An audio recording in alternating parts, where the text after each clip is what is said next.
equations. So the last problem in the notes that we did not get to go over yesterday was number 6.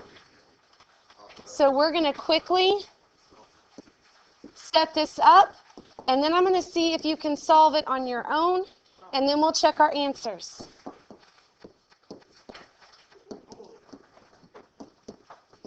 Okay, so this is an equation that we're supposed to be trying to solve.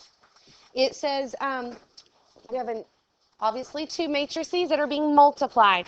So very quickly, Megan, what are the dimensions of this matrix? 3 by 3. Braxton, what's this one? 3 by 1. So can we multiply those? Yes, and what are we going to end up with? 3 by 1. What is this matrix? A 3 by 1. So we should end up with 2 equal matrices. So we're going to multiply these and come up with a 3 by 1 matrix. And it should be equal to 1, 7, 8 over here. All right, so let's see if we can multiply them. We do row 1 times column 1. So we're going to end up with what as our row 1, column 1 answer? Be careful. Do I write x, 2y, negative z? No. So tell me what you really mean. X plus 2y minus z. Remember that when you multiply, you just seen her? Oh. Sure, go ahead. Okay. So are you guys with me? We're doing row 1 times column 1. 1 times x plus 2 times y plus negative 1 times z. Everybody with me? We get this expression. Can we simplify that at all? No. So now we're ready to do row 2 times column 1. So tell me what I get.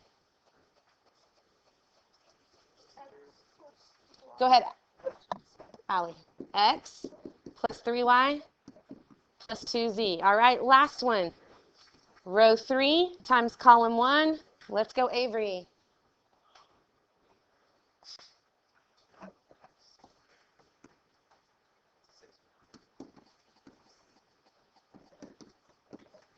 All right, so now if we have 2 equal matrices, Ben Harkis, can you set up one equation that I could solve? All right, and Spencer, can you give me a second one?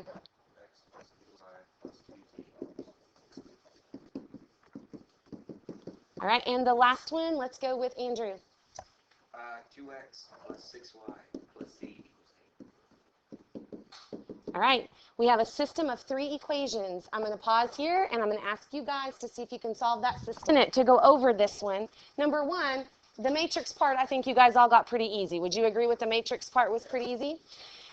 Tomorrow, we're going to start talking about how to solve a system of equations with matrices. But you still have to be able to solve systems of equations without matrices. And so that's how we'll start out tomorrow, which means I expect you to be able to solve a system of equations. So some of you had even forgotten that you needed to compare 2 equations and eliminate a variable. First 2 were pretty easy to eliminate if you multiplied by a negative on one of them, but you have to multiply everything by a negative. So that causes your x to eliminate, and you're left with 2 minus 3, which is negative y. Negative 1z minus 2z is minus 3z equals negative 6. And I would label my equations so they're easy to follow. Is that okay? Then I would compare a different 2 equations. So I'm going to compare 1 and 3.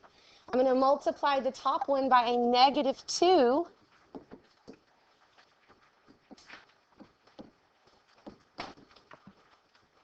And then I'm going to combine them. So I'm not showing very good work here, but I'm just trying to be quick. So my x's will cancel. Negative 4y plus 6y gives me negative 2y. 2z plus z. Positive 2y, thank you.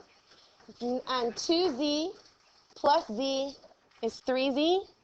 Negative 2 plus 8 is 6. Is that correct? And then I'm going to combine these 2. So 2y plus 3z equals 6. When I do that, what happens to the z's? They cancel. So now I end up with 1y equals negative 6 plus 6, 0. If y is 0, then I can just substitute that back in over here, and I end up with 0 plus 3z equals 6. So z is equal to 2. And if z is 2 and y is 0, I can go back up here. Z is 2, y is 0. So x is equal to, x plus 2 is equal to 1. That's x minus, sorry. Let me show my work better. X plus 2y minus z equals 1. So if I plug 2 in here, that's going to give me a negative 2. Add it over. I end up with x equals, if this is 0, x equals 3. Add your 2 over. Okay? Show better work than what I just did, but I was trying to quickly go through it before the bell rang. You need to be able to solve the system of equations. Homework's what I gave you yesterday. It's due tomorrow. Any questions on what the assignment is? All right. Desks back together. Rulers back where they go.